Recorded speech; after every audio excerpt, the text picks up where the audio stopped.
नमस्कार, समाचार बुंदेलखंड में आपका स्वागत है। मैं हूं जॉली। आइए सबसे पहले नजर डालेंगे झांसी की कुछ खास खबरों पर।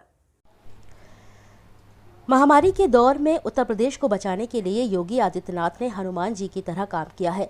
बीमारों के लिए इंजेक्शन व दवाएं भी संजीवनी बूटी की तर्ज पर मुहैया कराई हैं। आज पूरा देश योगी जी के कुशल प्रबंधन की प्रशंसा कर रहा है।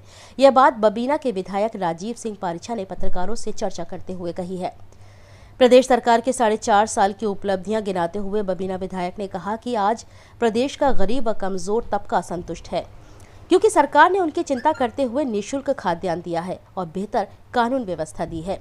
नई योजनाएं पूरी कर रहे हैं। साथ ही बिना राजनीतिक द्वेष के पुरानी सरकारों की योजनाओं को भी पूरा किया गया है।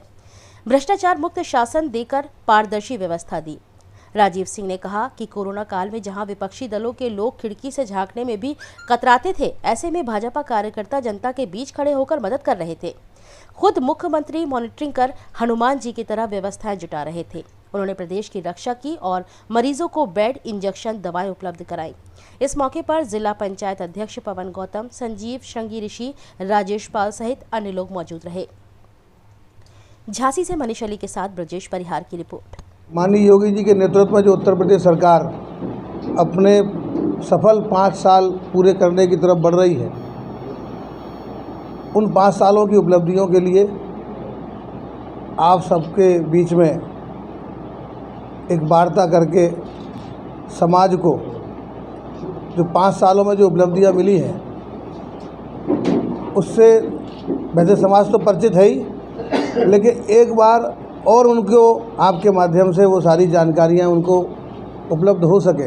इस जनता को लाभ तो मिलता है, लेकिन जनता उस चीज़ को समझ नहीं पाती कि सरकार किस तरीके से हमको लाभ दे रही है। तो इन 5 सालों में तमाम उपलब्धियां हैं और आप लगातार जनता के बीच में उन उपलब्धियों को ले भी जाते हैं। उनमें विशेष रूप से जो सबसे बड़ी उपलब्धि है, जिसके लिए उत्तर प्रदेश सबसे ज़्यादा बदनाम था, वो कानून व्यवस्था।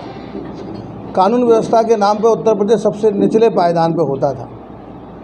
आंकड़े कम ज़्यादा हो सकते हैं, आंकड़ों से और यह जो हकीकत की स्थिति है, दोनों की अगर तुलना करेंगे तो हो सकता है कि पहले की सरकार मुकदमे दर्ज ही नहीं करती।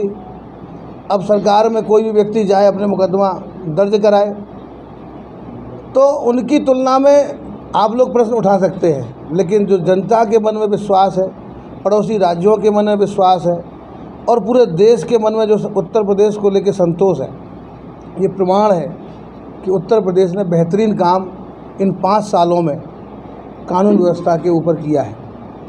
आज गरीब व्यक्ति, कमज़ोर व्यक्ति, दुर्बल व्यक्ति, जिसकी कोई पहुंच नहीं है, जिसके पास कोई पावर नहीं है, वो व्यक्ति भी अपने आप को संतुष्ट महसूस करता है, सुरक्षित महसूस करता है। ये हमारी सरकार की सबसे बड़ी उपलब्धियों में से एक उपलब्धि है। इंफ्रास्ट्रक्चर के मामले में एक तरफ जहां पिछली सरकारें केवल घोषणा करने में, योजनाओं को कागज़ पर उतारने में और उनके पत्थर लगाने में, केवल इतने में ही विश्वास रखती थी, और इस नाते जो 20 साल, 30 साल, 50 साल से ये कहा कि भ्रष्टाचार पे हमने अंकुश लगाया है, भ्रष्टाचार को ख़त्म करने की तरफ हमने कदम बढ़ाया है। एक चीज़, भ्रष्टाचार पे कार्रवाई होती है, समर्थन नहीं है भ्रष्टाचार का। आप ये कहेंगे कि भ्रष्टाचार कहीं होगा ही नहीं, भाई ये तो व्यक्तिगत मसला है ना, कोई गलती कर सकता है। तो चूँकि हज़ारों लाखों की संख्या में कर्मचारी है, लेकिन उनका संरक्षण नहीं है सरकार में। 0 टॉलरेंस की सरकार है। ऐसा नहीं कोई 302 हत्या नहीं होगी, हत्या होगी तो हत्या करने वाला बचेगा नहीं। इतनी दहशत अपराधियों के अंदर है कि वो हत्या करने में, गुनाह करने में 100 बार सोचते हैं, लेकिन कोई दुर्दांत है तो करेगा तो बचेगा नहीं। बाकी अभी हम लोग भाई साहब बोल रहे थे रेमडेसिविर की हमने शिकायत ये करी थी कि जितनी संख्या में मिल रहे हैं उतनी संख्या में उनका सदुपयोग होना चाहिए, क्योंकि उस समय थोड़ी सी क्राइसिस आई थी। क्राइसिस इस नाते भी आई थी कि हर आदमी को जिसको ज़रूरत भी नहीं है वो भी रेमडेसिविर अपने पास स्टॉक करना चाह रहा था। स्टॉक कर सेकंड के लिए रोकेंगे, आपने शिकायत ये नहीं की थी, आपका लेटर है उपलब्धता पर नहीं की थी, आपकी शिकायत ये थी जो वहाँ से जो आए हैं वो आम जनता को नहीं मिल रहे हैं। अरे सुनो ना, पैसे अरे सुने नहीं, हाँ हमने पैसे की आरोप नहीं लगाया था। हाँ मेरी बात नहीं, आप अभी ले आइए, हमने पैसे की नहीं कहा। पैसे कोई आरोप नहीं था, हाँ पैसे का भ्रष्टाचार नहीं था, अनियमितता थी। और वही अनियमितता थी भाई हमारा कर्तव्य क्या है, जब हजारों लाखों की संख्या में पेशेंट होंगे तो अनियमितता होगी। आपको अभी हमने यहाँ बुलाया, अगर आज 10 लोग आएंगे तो हम आपका ज़्यादा अभिनंदन कर पाएंगे, 12 होंगे तो थोड़ी सी असुविधा होगी, 14 होंगे तो ज़्यादा असुविधा होगी। तो उसके लिए हमें तुरंत अपना इंफ्रास्ट्रक्चर फैलाना पड़ेगा।